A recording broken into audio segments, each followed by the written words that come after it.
evening. Welcome to APTN National News. I'm Melissa Ridgen. From Quebec City to Winnipeg to Alberta, trucker protests against vaccine mandates, a state of emergency in Ottawa, demonstrations disrupting traffic and the economy in many places. The latest is Windsor, Ontario, hit with 3 days of rolling protests on the Ambassador Bridge to Detroit. It's slowing the busiest border crossing in North America to a crawl.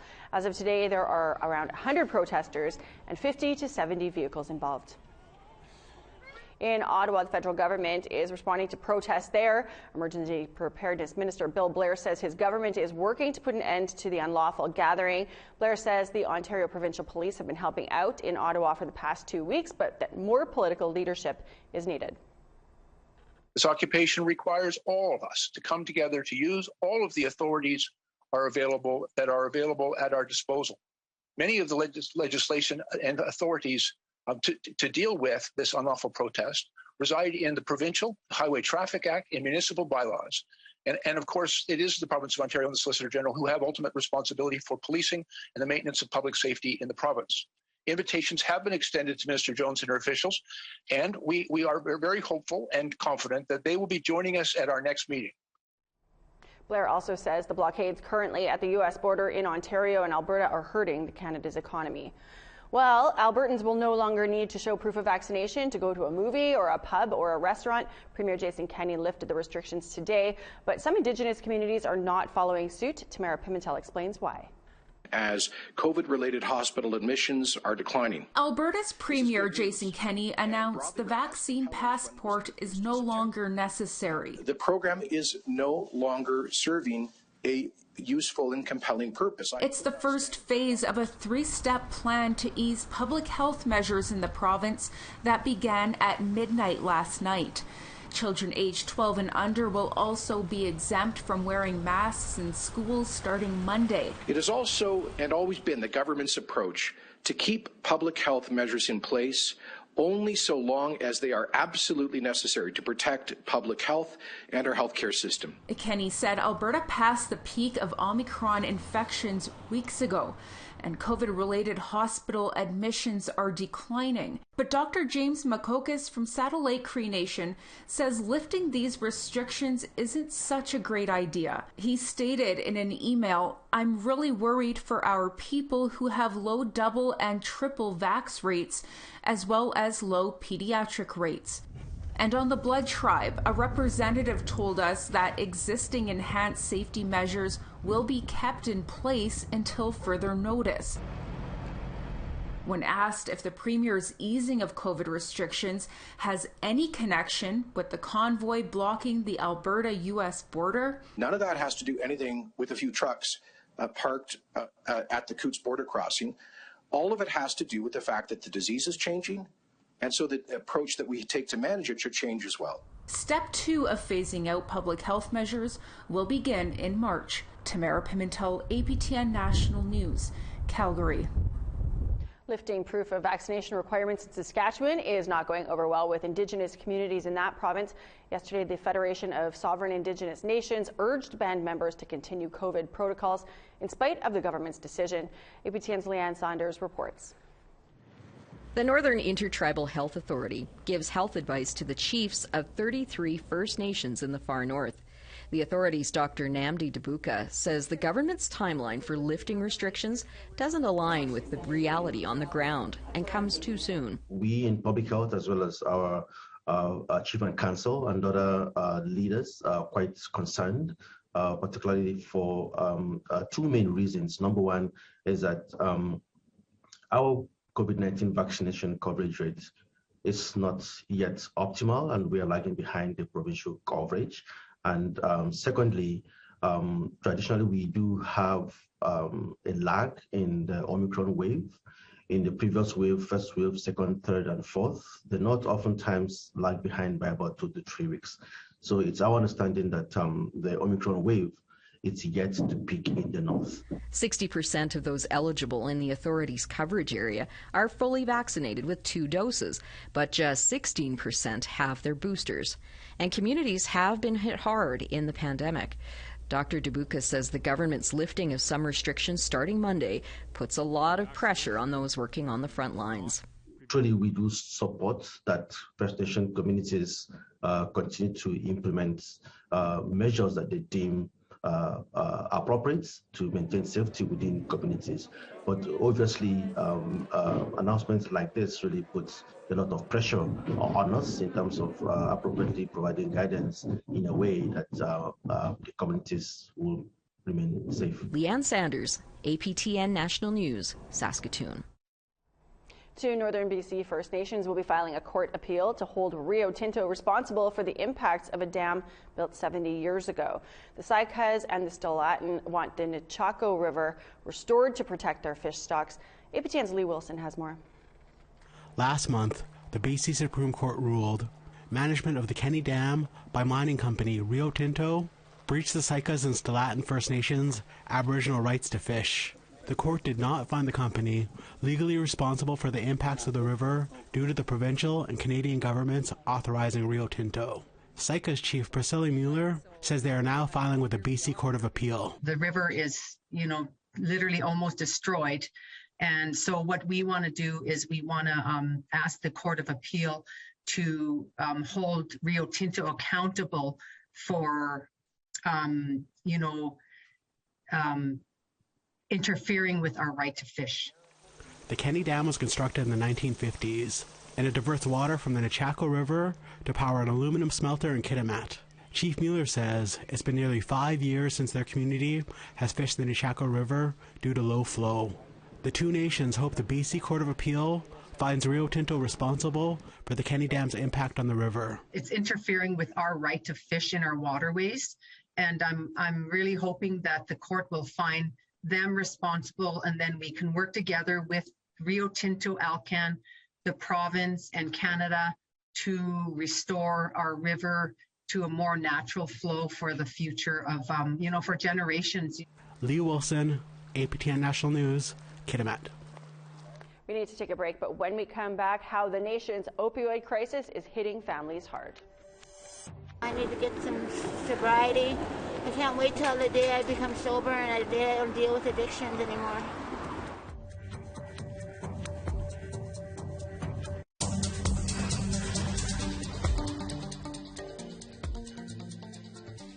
The opioid crisis is getting worse with record overdose deaths across the country. In the Yukon, it's only February, but already the territory's addiction crisis has claimed at least 8 lives. Now Yukoners are calling on the territorial government to do more to save more people. Here's Sarah Connors with that story. Like you walk into somewhere and she'd be the one to make everybody laugh. 34-year-old Miranda Charlie loved hockey and was an accomplished hockey player. The Vuntut Gwitchin First Nation citizen left her community of Old Crow in northern Yukon as a teenager to play hockey for Team Yukon. She wanted to play hockey, so she did, and she did pretty good. She continued to be involved with her community where she helped with youth recreation. She also took pride in joining the Junior Rangers and later joined the Canadian Rangers alongside her father, Douglas. All I think about is my sister, and, she was such a good person. Charlie's younger sister, Chantal Tija, remembers her as a role model to her younger siblings. Just always there for people, and just a lot of people loved her and for the person she was. But Charlie struggled with addictions. Tija says last fall their father died from cancer, which her sister struggled to cope with. Things just got worse for all of us,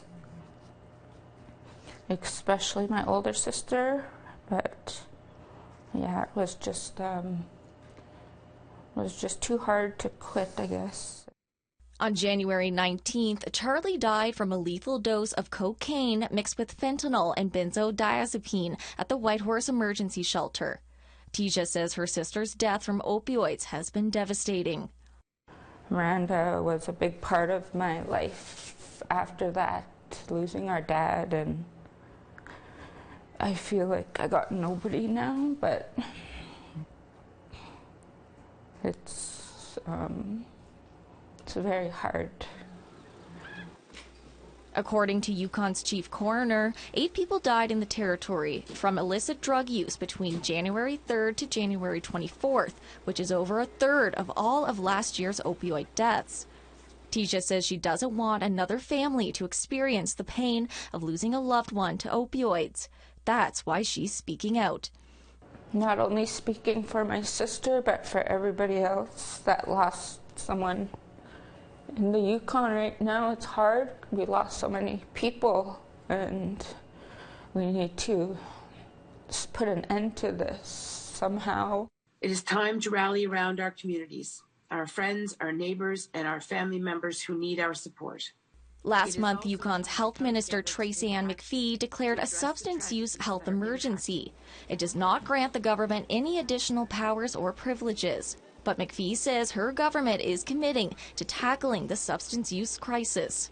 It expresses a commitment of our government as a priority for government action. Well, basically, she announced the emergency, and that's about it. It's an empty announcement. Billy Hebschrelin is a recovering addict who lives in Whitehorse. The Carcross-Tagish First Nation citizen has been clean for 13 years with the help of a treatment center he attended in BC. He says the Yukon is lacking in treatment options and adequate aftercare. The biggest problem here, I see is people are getting sent out to treatment. They're coming back, and we have no aftercare plan, period, for them. There's none. When I first got clean and when I first come home from getting clean, there was one Narcotics Anonymous meeting, and I started one for Wednesdays, and now I think there's 3. And he says that lack of aftercare has devastating consequences. I got a cousin now that, she was in treatment, and then she come back. There was no aftercare program, and, now she's passed away too because of addictions. McPhee agrees more needs to be done and says her department is working on improving services. I think a coordinated aftercare program that would be available either in communities or in a way that people could connect through communities is absolutely critical. But no new aftercare programming has been announced yet. All this stuff that they're coming up with now should have been done a long time ago. Chantal Tisha says solutions are needed now more than ever, so more families won't be impacted. I just hope they get the drugs off the streets and put an end to all this hurt and pain. I don't know how much more I could take. Now she's honoring her sister by encouraging anyone struggling to reach out and get help. But we need to realize, we need the help to get through this and looking for healthy ways to get through it. Sarah Connors, APTN National News, Whitehorse. Many people in BC with addictions have been struggling for a long time. We brought you a story of Faith Alexis back in 2019. That's more than 2 years ago. She was trying to survive the streets of Vancouver's downtown east side while fighting addictions. Now, APTN's Tina House has an update and a warning. This story may be disturbing to some viewers. Faith Rose Alexis was born on March the 8th, 1982 in Bella Coola, BC. Her mother, Mavis Benson, was just 16 years old at the time. Being really young and naive, I just didn't know what I was in for, and after the labor I was just so exhausted, and she was a beautiful little baby, and I just totally fell in love with her when she was born. Soon after Faith was born, Mavis became a single mom and moved back to their community, the Cheslata First Nation, near Burns Lake, BC. Faith's grandparents helped raise her while Mavis finished school.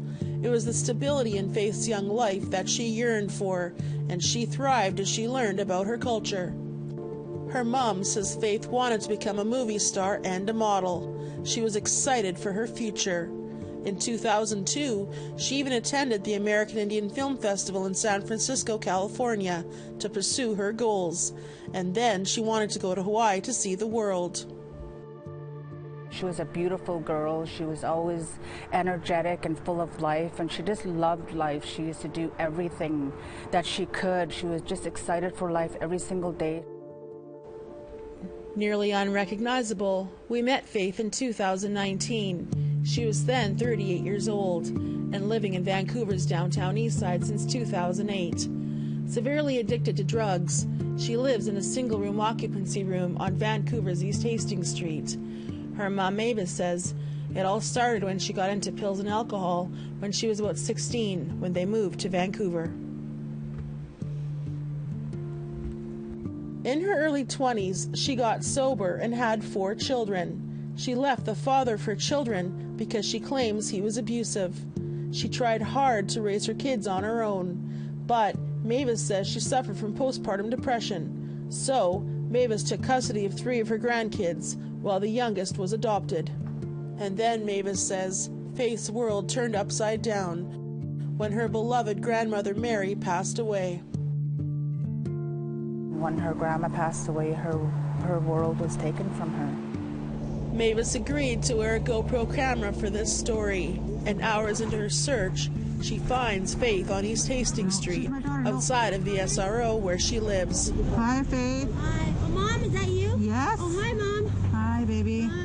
Faith says she has just returned from the hospital and claims that she was tested for COVID-19. However, she was discharged even though she has gaping open wounds on both her arms and hands. How come they didn't even look at your arms and wrap your arms? No, I know. But they didn't anyway. They discharged me. They told me they cough gets worse to come back. You sound pretty bad. Yeah. Faith is just one of the thousands of people who are living in poverty, and down here, addiction is just a way of life. And back in 2019, she agreed to be filmed to show the reality of what it's like living in places like this. For Faith, years of addiction and not taking care of herself has resulted in poor health and a weak immune system, making her a perfect target for COVID-19. This is Faith's room. It's infested with bed bugs and cockroaches and piles of garbage and clothes. The shower is totally filled with clothes and debris, making it unusable. Look at that. Oh my goodness. Admittedly heavily addicted to drugs and dealing with mental illness, every day it's the same, finding drugs and doing drugs. 2 years after this story was filmed, we ran into Faith on East Hastings Street. So, do you want to get sober, Faith? Yes, I do. Yes. Yeah. Do you need help to do that? Yes, I do. I need help to get into recovery. I need to go in first. I need to go into the hospital. I need to check in. I need to get my arms finished, so they can get some healing. You know, I need to get some sobriety. I can't wait till the day I become sober and the day I don't deal with addictions anymore. What do you want other kids to know about the life down here? It's really hard. It's really brutally hard. You can even see the way people walk, and they're walking, and they've been down here for years and years and years and years and years. And you don't ever want to end up like that. You don't ever want to end up on a road where you're broke. You don't want to ever become a drug addict. What do you want to say about your children? I love them very much, and I miss them so dearly, and I can't wait to be home with them, and I can't wait to be sober. Shortly after this interview, Faith was admitted to the hospital and is now awaiting treatment. Tina House, APTN National News, Vancouver. We need to take another break. Stay with us.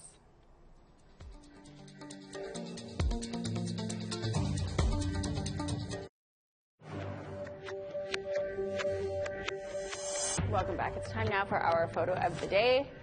From the shores of frozen Rainy Lake on the Couchiching First Nation, this is the incredible view from the home of our viewer, Debbie Adams. Thanks so much for sharing this great photo. Keep those pictures coming. You can send them to share@aptn.ca for a chance to be our next photo of the day. Let's take a look now at tomorrow's weather forecast. To the east coast, we've got 3 and snow expected for Fredericton, sunshine, and 2 for Charlottetown. Nain, -10, and snow expected. La Grande River, you're getting snow too, -23. Chibougamau, -1, and snow. Val-d'Or, mix of sun and cloud, -3. -2 and snow for North Bay and Sault Ste. Marie.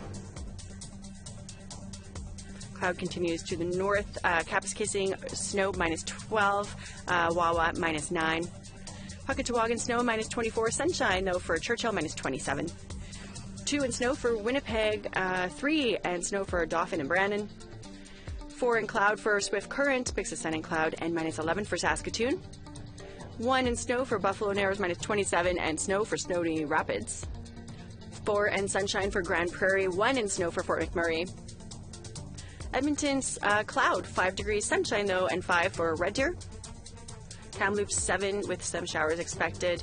Quesnel, sunshine and 6. Sunny in Prince George and 4 degrees. Dease Lake, you're sunny and 1. -2 and sunshine for Whitehorse, Old Crow, -24 and snow. -19 and snow for Norman Wells, Fort Simpson and Wrigley, both -18. Inuvik, -25 and snow. Paulituck, -26 and snow. That's sunshine for Nunavut, though, -37 in Cambridge Bay, -33 in Nuyot. -17 in snow for Pangertung, Igloolik, -32 and cloudy. With restrictions being loosened across the country, many of us are looking ahead to traveling once again. Today on In Focus, I talked to Indigenous tour operators across the country to give us some ideas for our next vacations and also how Indigenous tourism is growing in leaps and bounds. Yeah, there's several hundred across this country of Indigenous-owned businesses, right? Whether they're Métis, First Nation, or Inuit. The reality is, what we want our Indigenous communities and your viewership to know, as well as the rest of the world, is that we have some amazing ways that Indigenous culture is shared, regardless of which community it's from. It's done authentically. It's done in, obviously to support local jobs in the community. And more than ever, we need support. I mean, the pandemic, as I think you mentioned at the outset, has been really difficult for our businesses. Many of our businesses were the hardest hit within tourism, because a lot of our previous customers prior to the pandemic hitting in 2019 were international. So now more than ever, we want Indigenous people, non-Indigenous Canadians to try and think about another way of learning about this country. And so within the cultural center, really comprises of 3 spots. We've got the artisan gift shop and also the heritage path where the tours are giving, and the cultural center, which exposes significant items and artifacts and stories that are contained within the center itself. It took 3 years to get to the open point, and we were really starting to take off pre-COVID. And of course, COVID hit, and that knocked a little bit of wind out of our sails, but proved to be a great opportunity for New Brunswickers to connect with First Nations and to learn more about the true history of Canada and to learn about the culture. Well, that is all the news I have for you tonight, but we cannot leave without mentioning that today is National Pizza Day. So to honor the ZA, you should visit our website, aptnnews.ca/infocus. You can check out our January 26th episode where we featured the best res pizzas from across the country. Maybe for dinner or a late night snack, you can order a pizza from your favorite place to celebrate the day. I'm Melissa Ridgen. Thanks for joining us. We will see you back here tomorrow. Have a great night.